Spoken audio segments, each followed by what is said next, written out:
Quand tu admires une qualité chez quelqu'un, cela veut dire que cette qualité, elle est en toi.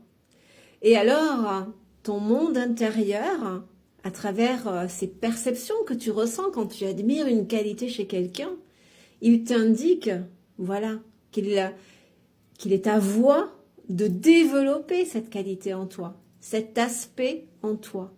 C'est le fameux effet miroir. Je trouve que c'est l'outil d'évolution le plus puissant. Quand des choses s'activent en toi, ça vient parler de toi. Donc retiens bien ça. Si tu admires une qualité chez une personne, ça veut dire que cette qualité, tu l'as. Et cette résonance, en fait, elle vient te dire ça. Ça vient faire résonance avec cette qualité en toi, peut-être endormie. Et alors la vie te pousse, et ton âme aussi, à la développer, cette qualité-là. Tu vois, là, c'est l'effet miroir positif. Il existe aussi l'effet miroir négatif, entre guillemets. Hein. Et là, pour le coup, par exemple, voilà, peut-être que une personne hyper égoïste, ça t'énerve, tu vois. Il faut que ce soit une réaction importante, assez intense dans le corps, tu vois, pour qu'il s'agisse d'effet miroir. Et là, de la même manière, c'est important de cet aspect qui t'énerve. C'est ça que la situation vient mettre en lumière. Hein. Donc là, par exemple, l'égoïsme.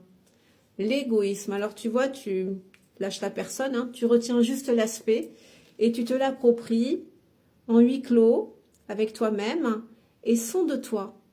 Cet égoïsme, toi, comment tu te situes par rapport à ça? Si une personne très égoïste t'agace, t'énerve, il y a de fortes chances que ce soit parce que toi, tu ne l'es pas assez. Certainement que cette personne, elle pense trop à elle, alors que toi, tu ne penses pas assez à toi.